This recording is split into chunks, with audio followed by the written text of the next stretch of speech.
Hello everyone, welcome to new success zone. आज से हम लोग पर्यावरण एवं पारिस्थितिकी तंत्र इससे संबंधित जो एनसीईआरटी पर आधारित है कक्षा छठी से लेकर 12 तक का जितने भी महत्वपूर्ण यानी कि ऑब्जेक्टिव बनते हैं उन सभी का डिस्कशन करेंगे। इस बुक में टोटल 18 अध्याय का ऑब्जेक्टिव दिया गया है। उन सभी ऑब्जेक्टिव का हम लोग विस्तार में डिस्कशन करेंगे।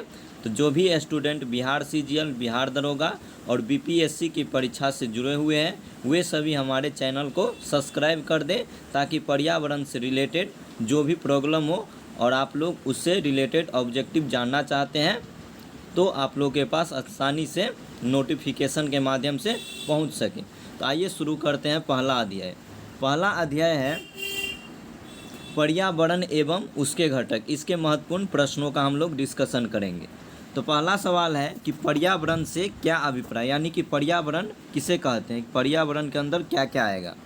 तो पहला ऑप्शन है कि भूमि, जल, वायु, पौधे एवं पशुओं की प्राकृतिक दुनिया जो इनके चारों ओर अस्तित्व में होता है इसे पर्यावरण कहते हैं। ये कथन बिल्कुल सही है। उसके बाद उन संपूर्ण दशाओं का योग जो जीव को एक समय बिंदु पर घेरे हुए होती है उसे पर्यावरण कहते हैं। ये भी कथन सही है। अगला है कि भौतिक, जैविक एवं सांस्कृतिक तत्वों की अंतः क्रियात्मक व्यवस्था जो परस्पर अंतः संबंधित होते हैं तो इसे भी पर्यावरण कहते हैं। तो इस तरीके से पर्यावरण का क्या है, ये तीनों परिभाषा है। तो हमारा आंसर हो जाएगा उपर्युक्त सभी कथन सही है। अगला है पर्यावरण किससे बनता है। तो पर्यावरण का जो निर्माण होता है वह जैविक घटक से होता है, भू आकृतिक घटकों से होता है और अजैविक घटक से मिलकर पर्यावरण का निर्माण होता है। तो इस तरीके से आप लोग का आंसर हो जाएगा ऑप्शन डी, उपर्युक्त सभी कथन सही है। अगला सवाल देखेंगे, विश्व पर्यावरण दिवस कब मनाया जाता है। तो विश्व पर्यावरण दिवस प्रत्येक वर्ष 5 जून को मनाया जाता है। अगला सवाल है, निम्नलिखित में से कौन सी नोबेल गैस वायु में नहीं पाई जाती है। तो रेडॉन ऐसा गैस है जो वायुमंडल में नहीं पाया जाता है, जबकि हीलियम, आर्गन और नियॉन जो है ये वायुमंडल में पाई जाती है। आर्गन गैस जो है ये वायुमंडल में 0.9% पाया जाता है। अगला सवाल है, ओजोन परत निम्नलिखित में से किस मंडल में पाई जाती है। तो ओजोन परत जो है यह बहुत ही महत्वपूर्ण परत है और यह समताप मंडल में पाया जाता है और समताप मंडल का जो ऊंचाई है वह 18 किलोमीटर से लेकर 50 किलोमीटर तक इसकी ऊंचाई होती है और वायुमंडल के सबसे निचले परत को क्षोभ मंडल कहा जाता है और इसकी जो ऊंचाई होती है जी पृथ्वी की सतह से लेकर 18 किलोमीटर तक होती है। अगर ऐसे देखें तो 0 से लेकर 8 किलोमीटर तक ध्रुवों तक इसकी ऊंचाई होती है और 8 किलोमीटर से लेकर 18 किलोमीटर तक क्षोभ मंडल की ऊंचाई होती है वह विषुवत रेखा पर देखी जाती है। उसके बाद मध्य मंडल का जो ऊंचाई होता है 50 से लेकर 80 किलोमीटर तक होता है और आयन मंडल का जो ऊंचाई होता है वह 80 से 700 किलोमीटर तक पाया जाता है और सबसे बाहरी परत को बाह्य मंडल कहा जाता है जो 700 किलोमीटर के ऊपर वाले क्षेत्र को कहा जाता है। अगला सवाल है, वायुमंडल में कार्बन डाइऑक्साइड की कितने प्रतिशत पाई जाती हैं। तो वायुमंडल में जो कार्बन डाइऑक्साइड का जो प्रतिशत होता है 0.03 पाया जाता है। अगला सवाल देखेंगे, पारिस्थितिकी तंत्र के लिए वायुमंडल की कौन सी परत सर्वाधिक महत्वपूर्ण होती है। क्या है, पारिस्थितिकी तंत्र के लिए ऐसा कौन सा परत है वायुमंडल का जो सबसे अधिक महत्वपूर्ण होता है। तो ये क्षोभ मंडल होता है।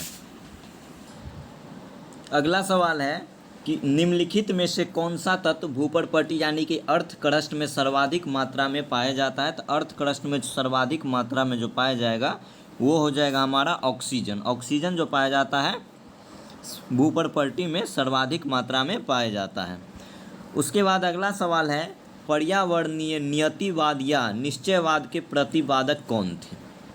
तो इसका आंसर हो जाएगा कार्ल डीटल एवं हम्बोल्ट। दो ऐसे वैज्ञानिक थे जो पर्यावरण नियतिवाद या निश्चयवाद के प्रतिपादक थे, जबकि नव नियतिवाद के जो प्रतिपादक थे वे कौन थे। तो ग्रिफिथ, टेलर थे और विडाल डी लावलास जो थे वह संभववाद के प्रतिपादक थे। अगला सवाल है कि जलवायु तथा मौसम संबंधी घटनाएं वायुमंडल की किस परत में घटती है। बहुत ही महत्वपूर्ण सवाल है कि जलवायु और मौसम संबंधी घटनाएं जो होती है वह वायुमंडल के 5 परतों में से किस परत में घटित होती है। तो ये घटना हमारे क्षोभ मंडल में घटित होती है। अगला सवाल है दृश्य प्रकाश के किस रंग में प्रकाश संश्लेषण की क्रिया सर्वाधिक होती है? दृश्य प्रकाश में ऐसा कौन सा रंग है जिसमें प्रकाश संश्लेषण की क्रिया सर्वाधिक होगी? तो वह लाल रंग के प्रकाश में जो प्रकाश संश्लेषण की क्रिया होती है वह सर्वाधिक होती है।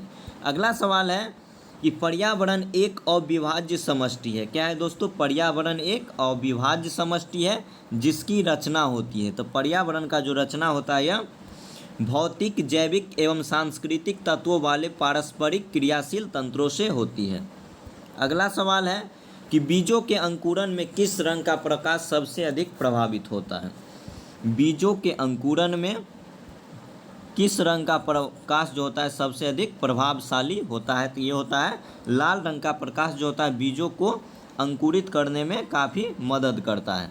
अगला सवाल है कि पृथ्वी के चारों ओर गैसों के समूह को क्या कहते हैं? तो पृथ्वी के चारों ओर जो गैसों का जो समूह होता है उसे वायुमंडल के नाम से जाना जाता है। और वायुमंडल में कुल मिलाकर 5 परत होता है। पहला परत जो सबसे निचले का परत होता है उसे समताप मंडल कहा जाता नहीं सॉरी दोस्तों उसे क्षोभ मंडल कहा जाता है। उससे ऊपर आएंगे तो समताप मंडल कहा जाएगा। समताप मंडल के ऊपर आएंगे तो मध्य मंडल होगा।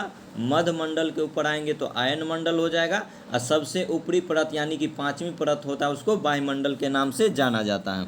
अगला सवाल है निम्नलिखित में से किस एक का संबंध पर्यावरणीय सुरक्षा से नहीं है? पूछा जा रहा है किसका संबंध पर्यावरणीय सुरक्षा से नहीं है? तो वन उन्मूलन का जो संबंध है पर्यावरण के सुरक्षा से नहीं है। अगला सवाल है कि सतत विकास के लिए आवश्यक है। सतत विकास के लिए क्या जरूरी होता है? तो जैव विविधता का संरक्षण करना बहुत ज़रूरी होता है। प्रदूषण का निरोध एवं नियंत्रण करना ये भी ज़रूरी होता है। और निर्धनता को घटाना यह भी क्या होता है? ज़रूरी होता है। एक सतत विकास के लिए तीनों तत्व क्या होता है? बहुत ही महत्वपूर्ण योगदान रखता है। इस तरीके से आपका आंसर हो जाएगा ऑप्शन डी उपर्युक्त सभी। अगला सवाल है निम्नलिखित कथनों पर विचार कीजिए। पहला है दृश्य स्पेक्ट्रम जिसका तरंगदैर्घ्य 400 से लेकर 700 नैनोमीटर होती है प्रकाश संश्लेषी सक्रिय विकिरण कहलाते हैं। तो ये कथन बिल्कुल सही है। उसके बाद अल्ट्रावायलेट ए एवं अल्ट्रावायलेट बी यानी कि परावैंगनी किरण ए और परावैंगनी किरण बी परावैंगनी किरण सी से ज़्यादा हानिकारक होती है। तो ये कथन बिल्कुल गलत है। गलत इसलिए है क्योंकि परावैंगनी किरण का बी और सी जो होता है वह हानिकारक होता है। परावैंगनी किरण ए जो होता है मनुष्य को क्षति और जानवरों को क्षति नहीं पहुंचाता। ये कथन क्या हो जाएगा? गलत हो जाएगा। अगला है समताप मंडल में उपस्थित ओजोन परत द्वारा परावैंगनी विकिरण का अवशोषण होता है। तो ये भी कथन बिल्कुल सही है। तो इस तरीके से आंसर हो जाएगा ऑप्शन नंबर सी केवल 1 और 3 सही है। परावैंगनी किरण कितने प्रकार का होता है? 3 प्रकार का होता है। परावैंगनी ए, परावैंगनी बी, परावैंगनी सी। याद रखना है कि परावैंगनी ए जो होता है वह मनुष्य और जानवर के पेड़ पौधों के लिए घातक नहीं होता है जबकि बी और सी प्राणियों के लिए काफ़ी घातक सिद्ध हो सकता है। अगला सवाल है अधोलिखित में से कौन भौतिक वातावरण का तत्व नहीं है? तो बस्ती जो है यह भौतिक वातावरण का तत्व नहीं है जबकि भूमि के रूप, मिट्टियाँ और खनिज ये सब क्या है? भौतिक वातावरण का तत्व है। अगला सवाल पे आएंगे कि निम्नलिखित में से कौन सा पर्यावरण सांस्कृतिक पर्यावरण के अंतर्गत शामिल किया जाता है? अगला सवाल है पूछ रहा है कि इसमें पर्यावरण सांस्कृतिक पर्यावरण के अंतर्गत कौन सा शामिल नहीं? तो व्यवहारिक जो होगा पर्यावरण ये इसको शामिल नहीं किया जाता है जबकि 5 ऐसे पर्यावरण हैं जो सांस्कृतिक पर्यावरण के अंतर्गत शामिल किया जाता है। पहला है सामाजिक जो दिया हुआ है, उसके बाद हो जाएगा आर्थिक पर्यावरण, उसके बाद हो जाएगा मनोवैज्ञानिक पर्यावरण, उसके बाद क्या हो जाएगा प्रौद्योगिकी पर्यावरण और चौथा 5वां जो हो जाएगा वो हो जाएगा राजनीतिक पर्यावरण। तो 5 पर्यावरण याद रखना है सामाजिक, आर्थिक, प्रौद्योगिकी, राजनीतिक और मनोवैज्ञानिक पर्यावरण। इसको सांस्कृतिक पर्यावरण के अंतर्गत शामिल किया जाता है। अगला सवाल है रेडियो एवं टेलीविज़न के प्रसारण में कौन सी वायुमंडलीय परत का प्रयोग किया जाता है? तो रेडियो और टेलीविज़न का जो प्रसारण होता है उसमें कौन सा वायुमंडल का परत होता है जो उत्तरदायित्व होता है? तो आयन मंडल इसके लिए उत्तरदायित्व होता है। और आयन मंडल का जो ऊंचाई का रेंज होता है वह होता है 80 किलोमीटर से लेकर 700 किलोमीटर। कितना होता है दोस्तों? 80 किलोमीटर से लेकर 700 किलोमीटर तक।